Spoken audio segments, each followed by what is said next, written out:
Hey everybody, it's James here from GoodGuitarist.com, and today I'm going to show you how to do all that cool riffing from Lay Down Sally by Eric Clapton. It goes like this.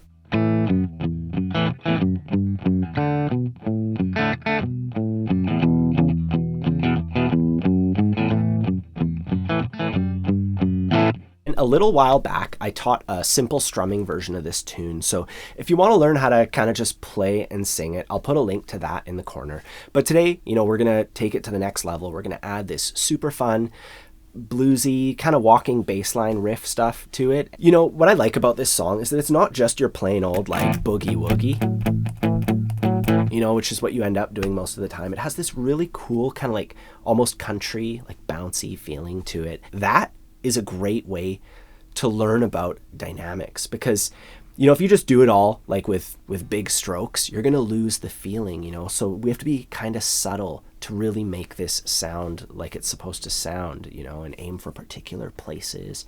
And I'll show you how to do all that today. I have a lead guitar ebook. I'll put a link to that in the corner. And I also have a lead guitar course that'll teach you everything you need to know about electric guitar right from the very beginning. It's made for people who, like myself, started on electric guitar.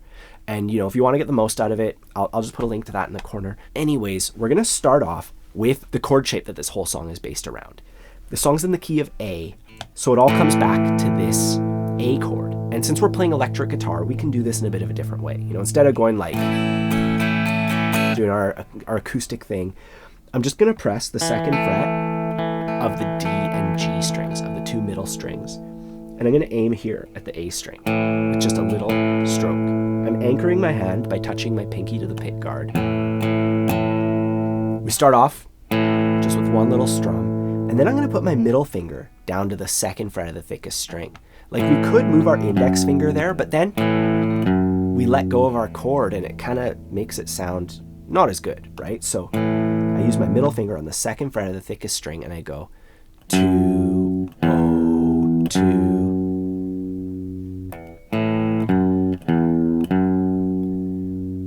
And then here, I'm still holding this shape with my index finger. I'm going to do a couple upstrokes on it. Once again, they're little upstrokes. I'm anchoring, and that helps me aim my strokes. If I'm not anchoring, you could strum anywhere, right? So I'm anchoring, and that way I have an easy time recapping everything we've done so far. Chord, 2, 0, 2, up. And then I'm going to go back to the second fret with my middle finger on the thickest string, and then go 2, 3, 2. And I'm playing that third fret with my ring finger. So basically, my first finger holds this chord the whole time. It keeps our hand grounded. And then we're playing those 0, 2, 3 on the thickest string using our other fingers. And it might take a little bit of getting used to doing that, but once you do get used to it, it makes it so much easier than having to like move your index over and be like, it's just not as clean, not as nice when you do it that way. All in all, this is what we get.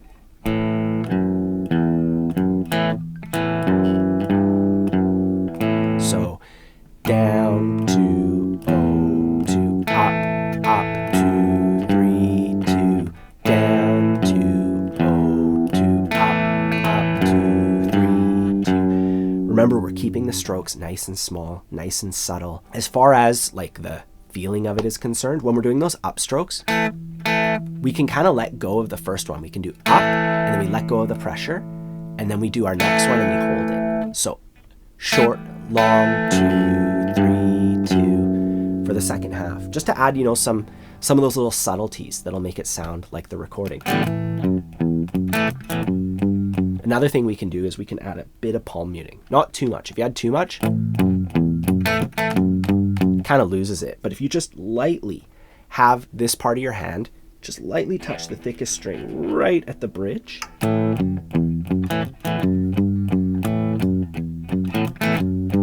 it's another one of those little subtle things that's going to make a huge difference. Wherever you're at, focus on that. If you're still getting the notes, focus on that. Don't worry about this other stuff. It's just for those of you who are a little more intermediate or advanced and would like the challenge. I challenge you to do that. Anyways, we do that for the A chord. Here's the like chord order for the chorus. We do A 2 times, D 2 times, E 2 times, and then A 2 times. That's like if you're strumming it with a pattern like I do in that other lesson I mentioned. But here, what I just showed you on A takes up 2 letter A's up there. So it takes up 2 measures of A. And then we would move on to D, and we would do something very similar. We would go. So here I'm playing, once again, like the electric guitar version, the open power chord of D. We have the open D string, and then the 2nd fret of the G string. And that makes up all you need to make a D chord. And I go down, just aiming at the D string pretty much. You could even touch your middle finger to the B string just to make sure you don't accidentally get it. It just stops it from happening, right? Which is great. And we just go down, and then my middle finger goes to the 2nd fret of the A string. 2, O, 2, just like before. And then up, up. And my upstroke happens on the middle 2 strings. And then we're going to go 2, O, and then 2 on the thickest string. So that's a little bit of a walking bass line thing. All in all, on the D chord, down, 2, O, 2, up, 2, O, and then 2 on the thickest string. And that leads us to our E chord. And for E, we're going to go. And that's a bit of like that classic blues riff, boogie woogie pattern, or whatever you would call it, where we touch the 2nd fret of the A string plus the open E string. That's an open E power chord. And we go, and then we put our ring finger on the 4th fret of the A string. You know, we just go back and forth. I've taught a couple lessons where we do this, you know. It's that same sort of thing, you know, like classic blues thing. But we just do it a couple times. We go 1, 2, 3, 4, and. We start off just with our power chord. And then on beat 2, we add our ring finger to the 4th fret. And then we come back to our power chord for beat 3. And then here, we're going to put our ring finger back down for our downstroke. And then we're going to take it off for an upstroke. So on beat 4, we go 4 and, you know, from this hand's perspective, 4, 2. And then we do another upstroke on our E power chord. And 0, 2, 4. We just play like a little walking bass line thing, going from E, climbing up to A. If you're interested in walking bass line stuff, I've done a few lessons. I'll put a link in the corner. It's pretty fun to learn. Just like a little side quest for you. Anyways, on this E chord, 1, 2, 3, 4, up, 0, 2, 4. That's what we end up with. And that fills up the 2 measures of E in our chorus. So that's it. Basically, when you look at the chords like this, and you look at what we learned so far, we learned something to play on A that takes up 2 measures of A. We learned something to play on D that takes up 2 measures of D. And we learned something to play on E that takes up 2 measures of E. And you just plug it in to the chords to the song. So that's the chorus. You just plug it into the chorus, and you know, this is what you end up with. 1, 2, 3, 4.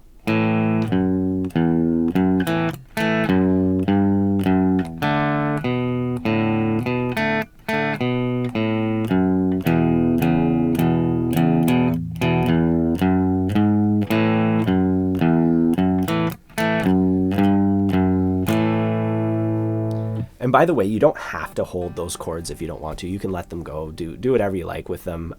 I realize that I am letting them go, and it sounds totally fine. And if you hold it, it sounds totally fine too. That's the chorus. For the verse, the chord order is a little bit different, but you use the same components. So you can just see it right there. I can just plug in my riff. It takes up 2 of whatever chord symbol, right? So we start off on A. 1, 2, 3, 4.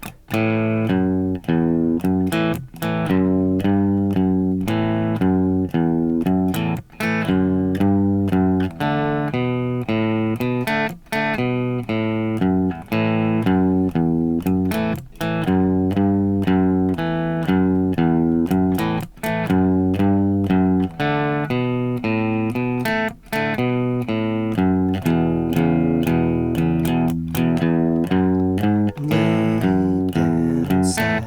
I hold you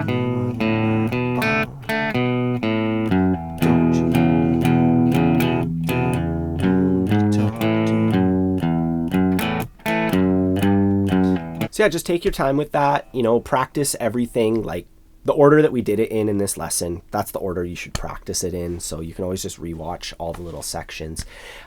If you want some extra help, don't forget I have that lead guitar course that is designed to get you jamming, you know, get you to the point where you're really comfortable with all the scales and all the chords and all the stuff that you need to kind of fulfill whatever role it is that you need to fulfill when you go to a jam session. You know, like if somebody's already playing guitar, you can do like triads and do like cool little things on top of it, you know, so it kind of has all your bases covered. And I'll put a link to that in the corner. I have my free lead guitar ebook as well, which you should definitely grab no matter what, because it's free and it has all the fundamentals in it. If you already are subscribed to my channel, I just want to take a moment to thank you for doing so. It really helps. And if you haven't yet subscribed to my channel, hint, hint, you know, now is your chance to do that, to, you know, to learn more guitar with me if that's what you're into. Don't forget to ask me any questions you have down below. Have a fun time practicing, and I'll see you soon.